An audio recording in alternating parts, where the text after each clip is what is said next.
मनोरंजन, आप देख रहे हैं हिंदुस्तान विंग्स न्यूज। हम आज यहाँ पहुंचे हैं मुजफ्फरपुर में। बिहार के एक प्रसिद्ध शिक्षक जिनका नाम है मैथ्स मतलब पवन सर। पवन सर जो मैथ पढ़ाते हैं मुजफ्फरपुर में, वो हजारों स्टूडेंट का लाइफ बना चुके हैं। समझिए कि मुजफ्फरपुर में अगर कोई सरकारी नौकरी करता है, चाहे वो रेलवे में हो या एनीबॉडी कहीं हो, इनका योगदान बहुत बड़ा है। और जानेंगे कि जो बिहार में छात्रों के साथ आए दिन धांधली होता है, सरकार के द्वारा धांधली होता है, सही समय पे एग्जाम नहीं लिया जाता है, सही समय पे कैलेंडर जारी नहीं करता केंद्र सरकार के द्वारा और राज्य सरकार दोनों के द्वारा। इनसे जानेंगे कि पहले आप अपने बारे में कुछ बताइए। सबसे पहले तो आपके सभी दर्शकों को बहुत बहुत नमस्कार और आपको भी हृदय से स्वागत। मैं पवन पंकज अपनी सरकारी नौकरी त्याग कर और बच्चों की सेवा में विगत 13 साल से मुजफ्फरपुर में कंपटीशन की तैयारी बच्चों को करा रहा हूँ। जैसा कि विवेक जी आप जानते होंगे कि इस मुजफ्फरपुर में लगभग 50,000 से ज़्यादा सरकारी नौकरियाँ बच्चों ने अपने मेहनत के बदौलत प्राप्त किया है। एक शिक्षक का काम गाइडलाइन करना होता है और उसमें मैं कतई कोताही नहीं बरतता हूँ। मैं दिन रात उसके फादर मदर की तरह एक्टिव रहता हूँ ताकि जितने भी बेरोजगार बच्चे हैं उनको जॉब लग सके। शिक्षक और सड़क, समझिए शिक्षक और सड़क दोनों सफलता तक पहुंचा देता है, उनके मुकाम तक पहुंचा देते हैं, लेकिन शिक्षक वहीं पे रहते हैं और उनके स्टूडेंट आज हर एक सेक्टर में। आप बताइए कि रेलवे एग्जाम जो रिसेंटली रेलवे एग्जाम हुआ है, रेलवे एग्जाम में आपका कितना स्टूडेंट यहाँ से सफल हुए हैं? लगभग यहाँ से 122 के आसपास रेलवे में अभी जस्ट जो ग्रुप डी का हुआ है उसमें फाइनल। और एनटीपीसी में वही 164 के आसपास। समझिए 200-250 एक छोटा मुजफ्फरपुर जिनका जनसंख्या कम होगा, उनसे 200, 300, 400 स्टूडेंट इनके कोचिंग से गए हैं अपने जॉब करने। उनके बाद आप बताए केंद्र सरकार का जो मोनोपोली है, बच्चों के साथ जो धांधली आए दिन होता है, उन पे आप क्या कहना चाहते हैं? देखिए विवेक जी, आप पढ़े लिखे हैं और लोकतंत्र के चौथे स्तंभ के रूप में आप कार्य करते हैं। तो समाज में जो विकृतियां हैं, समाज में जो कुरीतियां हैं और ये जो बेरोजगार बच्चे के साथ अन्यायपूर्ण कार्रवाई हो रही है, चाहे वो केंद्र सरकार हो चाहे वो बिहार सरकार हो, उससे कतई हम खुश नहीं हैं।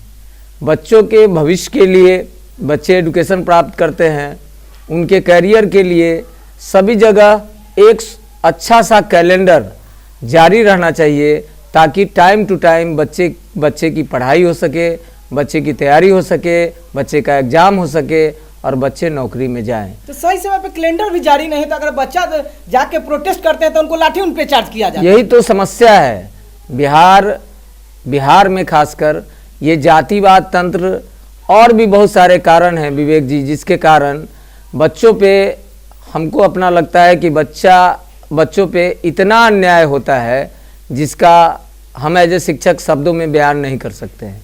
हम तो सरकार को राय ही दे सकते हैं कि सरकार ऐसा कदम उठाए जिससे बच्चे का भविष्य अंधकार में नहीं जाए। बच्चा पढ़ लिख के अब बताओ तैयारी करता है, 2-2 साल विवेक जी तैयारी करता है, 2 साल अपना पूरा परिश्रम, पूरा खून पसीना सारा बच्चा लगा देता है और बताओ पेपर लीक हो जाता है। पेपर मेन वही आता है कि बिहार में पेपर लीक हो जाता है। अब आप खुद समझो कि उस बच्चे पे क्या बीतता होगा जो 2 साल परिवार को छोड़ दिया। मैं अपने आँख के सामने देखता हूँ विवेक, और इतना दुख होता है, इतना तकलीफ होता है कि उसका बयान मैं नहीं कर सकता हूँ। वो तो उस बच्चे पर कितना महसूस होता होगा आप भी समझ सकते हैं। अब कोई भी इस पे आवाज नहीं उठाना चाहता है, ये क्यों?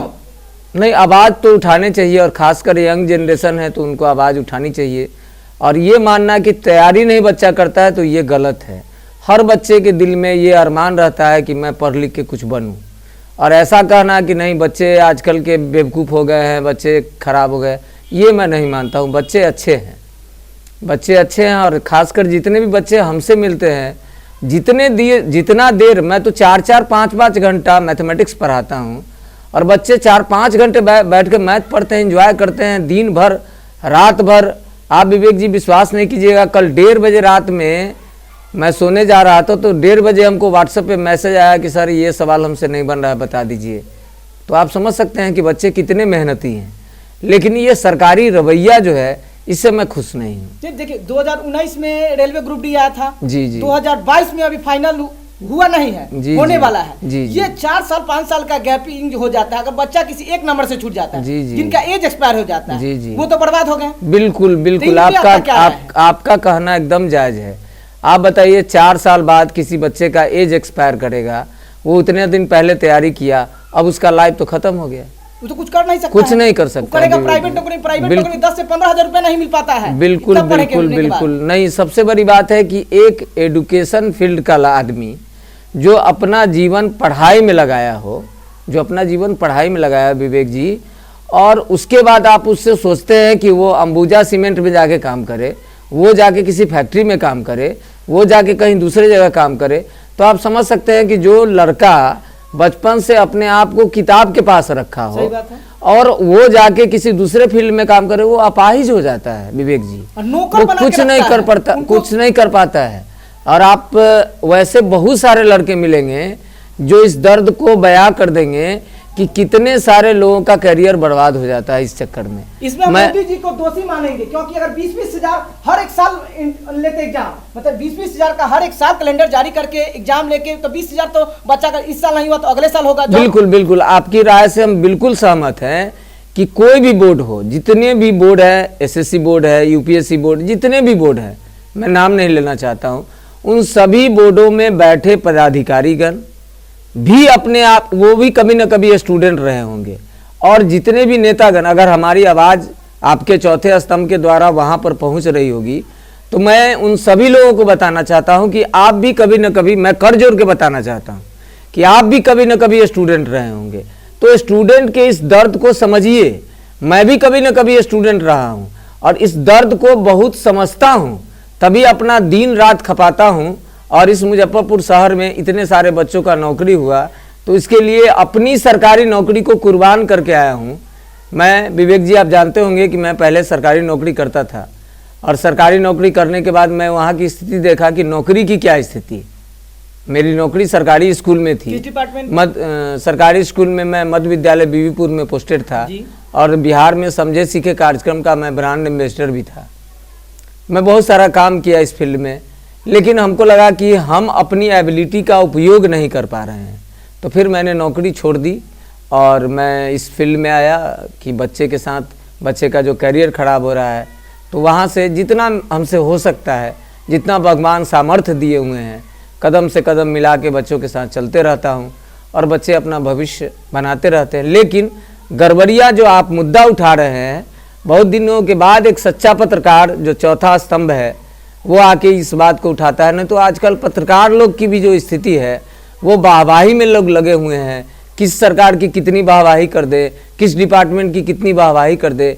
यार, जो नया जनरेशन है उसको अगर नई दिशा नहीं दीजिएगा तो भारत आगे कैसे जाएगा, बिहार आगे कैसे जाएगा? विवेक जी, आप सब बताइए। बिहार में बहुत सारे ऐसे शिक्षक हैं जो अपना ब्रांडिंग करने में लगा हुआ है, लेकिन इनको कोई नहीं जानेगा, इनको कोई नहीं पहचान पाएगा, क्योंकि ये सही लगन से मेहनत करके और बच्चों को सफलता तक पहुंचाते हैं। इनको कोई नहीं जान पाएगा, क्योंकि एक छोटे शिक्षक एक छोटे शहर से आते हैं, लेकिन जो ब्रांड करता है, अपने आप को कहते हैं कि बिहार का ब्रांड एम्बेसडर है, और बिहार को कहां से कहां ले गए। उनसे 10 से 15 रिजल्ट नहीं होता है। अगर रियलिटी देखा जाए तो 10 से 15 रिजल्ट नहीं होता है। इनके इंस्टीट्यूट से 200-250 रिजल्ट, एक सिर्फ एग्जाम होता है, रेलवे ग्रुप डी में हुआ है, एलटीपीसी में हुआ है, लेकिन इसके लिए कोई बोलने वाला नहीं है। अगर ये आवाज उठाएंगे तो इन पर कल होके इनकम टैक्स डिपार्टमेंट, हर एक सेल टैक्स डिपार्टमेंट सब आके छापा मारना चालू कर देगा। ये बिहार स्थिति है, कोई बोलना नहीं चाहता बिहार पे। विवेक जी, ऐसा है कि स्टूडेंट, कोई टीचर स्टूडेंट को नौकरी नहीं देता है, ये मेरा अपना मानना है। टीचर एक गाइड करता है बच्चों को, और बच्चे बहुत मेहनती होते हैं। आज के जनरेशन के जो बच्चे हैं वो बहुत मेहनती और बहुत अच्छे हैं, बहुत अच्छे हैं, जिनके बारे में सरकार लाठियां चलाती है। अरे, उनको समझना चाहिए, अगर उनके बच्चे होते, ये नेता लोग या प्रशासन या जो पुलिस हाथ उठाती है बच्चों पे, लाठियां चलाती है, उनका हाथ थरथराना चाहिए, क्योंकि वो भी कभी स्टूडेंट थे, वो अपना हक के लिए आवाज उठाते हैं। और बताओ कि अभी विवेक जी, इतना एग्जाम हो रहा है, क्वेश्चन आप आउट हो जाता है, क्वेश्चन आउट होगा, बच्चा उसका प्रोटेस्ट किया और आप उस पर लाठी चार्ज करवा रहे हैं।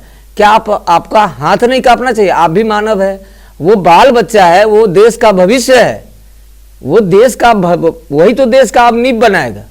और आप उसके जीवन से खिलवाड़ कर रहे हैं। आप तो चौथे स्तंभ के रूप में हम बोले कि हमको बहुत खुशी हुई आपसे मिल के कि आप इन सवालों को उठा रहे हैं। आजकल तो लोग वाहवाही में, आप यूट्यूब देख लीजिए, कहीं भी देख लीजिए, पढ़ाना कम है, दिखावा ज्यादा है। गाना पे पढ़ाई होता है, नहीं, गाना का आप दिखावा ज्यादा है, दिखावा ज्यादा है, लेकिन सच्चाई यही है कि बच्चे को किताब से प्यार करना पड़ेगा। आजकल का एक गलत ट्रेंड भी आ गया विवेक जी। शिक्षक लोगों पे मैं उंगली नहीं उठा रहा हूं, शिक्षक लोग बच्चों को किताबों से दूर कर रहे हैं और उनको क्या कर रहे हैं, एक पीडीएफ, नोट्स, ऐसा कुछ प्रोवाइड कर रहे हैं। ये पाप है, मेरे समझ से ये पाप है। बच्चों को किताब के नजदीक लाने का काम शिक्षक का है, क्योंकि उनको बना बनाया मिल जाएगा तो मेहनत कर पाएंगे, बिल्कुल नहीं कर पा रहे हैं। यही तो ट्रेंडिंग जो चला हुआ है, ये जो ट्रेंडिंग है, ये गलत ट्रैक पे चल जा रहा है भारत। कभी भी किसी भी बच्चे को आपको किताब से जोड़ना चाहिए। आप क्या कर रहे हैं, किताब से हटा रहे हैं, बना बना उसको उनको दे रहे हैं, उनको दे रहे हैं। बच्चा अपने से जब तक खुद से काम नहीं करेगा तब से उसका एक्सपीरियंस कहां से बढ़ेगा, आप खुद बताइए। सारा चीज अगर कोई सामने में आपको कर ही देगा तो फिर आपका एक्सपीरियंस कैसे होगा। तो शिक्षक का काम ये नहीं है कि बच्चों को किताब से दूर करना। आज आप बताइए, जितने भी कंपटीशन फील्ड में स्टूडेंट लोग हैं उनको देखिए तो मोबाइल पे देख रहे हैं, आपको देखिए तो किताबों को छोड़ रहे हैं, पीडीएफ मंगवा रहे हैं। क्या उससे नौकरी होती है? आपको मैं बताता हूं, और बहुत दिन पहले बताता हूं ये बात। ऑनलाइन ट्रेनिंग चल के है आजकल। हाँ, ये केवल और केवल ये किया जा रहा है बच्चों को। हाँ, बिल्कुल। ये फिल्म नहीं है, ये फिल्म नहीं है कि 3 घंटे का मनोरंजन कर लिए और उसके बाद उस फिल्म से आपको लेना देना नहीं। ये जीवन है, एजुकेशन जीवन है। ये इसको क्या है, जीवन भर सार करके रखना पड़ेगा, और तब तक तो जरूर ही रखना पड़ेगा जब तक कि आपकी नौकरी नहीं हो जाती है। नहीं, लेकिन ये लोग क्या कर रहे हैं, किताबों से दूर और अपने करीब कर रहे हैं, अपने करीब। ये फिल्म इंडस्ट्री थोड़े है, ये एजुकेशन है। और ये एजुकेशन देना, कहा जाता है कि ईश्वर के बाद गुरु का स्थान होता है। तो ये गुरु का स्थान हुआ कि अपने आप को स्थापित करने के लिए आप किताबों को बीच से हटा दीजिए। किताब पढ़ना बच्चों के लिए बहुत ज़रूरी है। क्या मैं ही सब कुछ हूँ? बिल्कुल नहीं।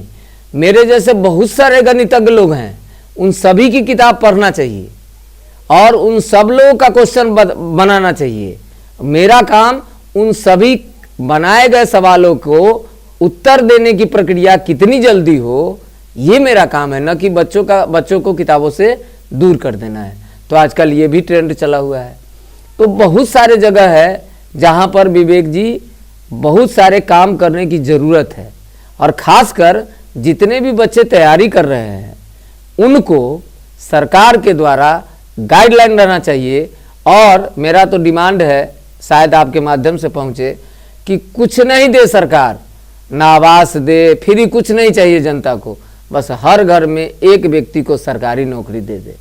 मैं अगर सरकार तक आवाज़ पहुंच रही होगी तो मैं उनसे कहता हूँ, जिसकी जितनी योग्यता हो, अगर 8वें पास है कोई या निरक्षर ही है तो उसको बागवानी में लगवा दीजिए, लेकिन सरकारी जॉब दे दीजिए, सफाई में लगवा, बस सफाई में लगवा दीजिए। एक सरकारी नौकरी हर घर में अगर विवेक जी मिल जाए ना, तो कोई फ्री चीज देने का जरूरत नहीं है, सबका चार्ज सरकार को भी मिलेगा और सारा कष्ट दूर हो जाएगा। हर घर एक सरकारी नौकरी, ये मेरा अपना सुझाव है।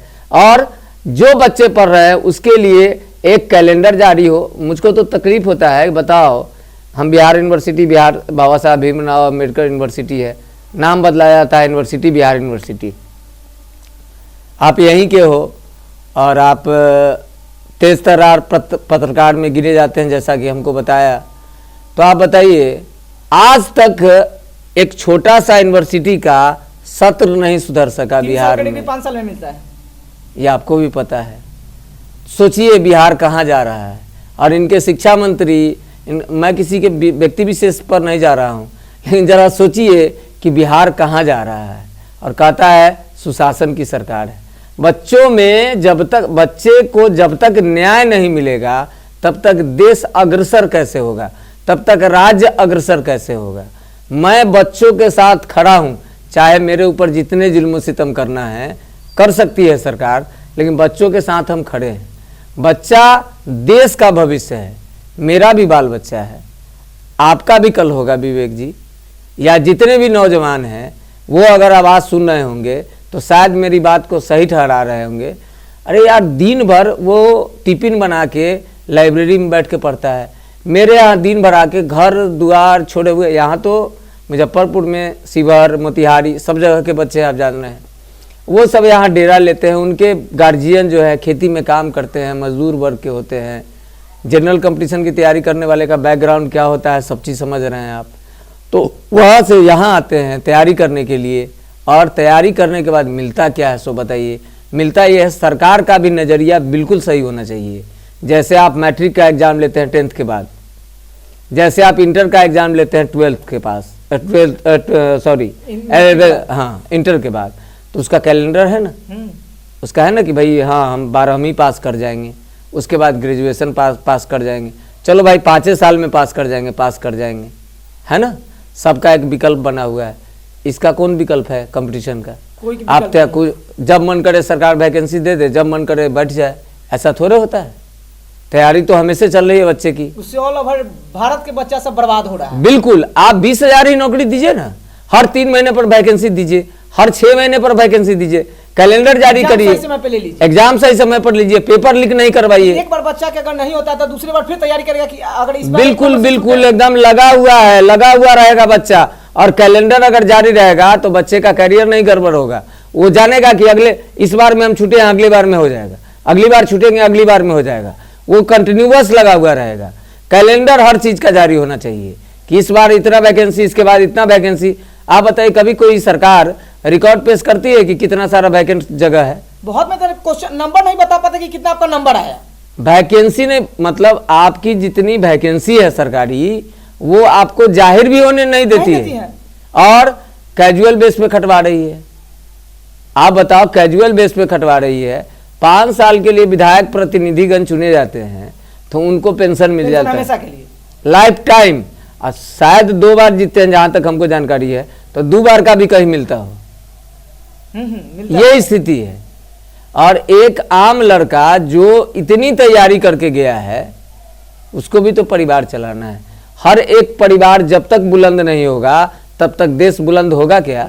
हर परिवार से जब तक एक लड़का या एक लड़की जब तक अच्छे मुकाम पर नहीं जाएगा तब तक देश बुलंद होगा क्या? मेरी ये वही तो आवाज है कि आप कुछ दीजिए या ना दीजिए, ना चाहिए हमको फ्री पानी, ना चाहिए हमको फ्री बिजली, ना चाहिए हमको फ्री अनाज, ना चाहिए हमको फ्री कुछ। फ्री का बीज बोना आप बंद कर दीजिए, लेकिन हर घर में एक सरकारी नौकरी दीजिए। और मैं चाहता हूं विवेक जी, आपसे आग्रह भी करता हूं, विनती भी करता हूं, इस मुहिम को आप जहां भी जाइए जरूर छेड़िए कि यह एक मुद्दा बने कि हर घर एक सरकारी नौकरी दीजिए, चाहे वो बागवानी में पानी पटाने वाला ही क्यों ना हो। बिहार में ऐसे शिक्षक देखने को नहीं मिलते हैं। बिहार में ये शिक्षक हैं कि बताते हैं कि हर एक घर में सरकारी नौकरी होना चाहिए। इसी तरह का वीडियो देखने के लिए आप मेरे YouTube चैनल लाइक करें, सब्सक्राइब करें, शेयर करें। नेक्स्ट वीडियो में जय हिंद, जय भारत।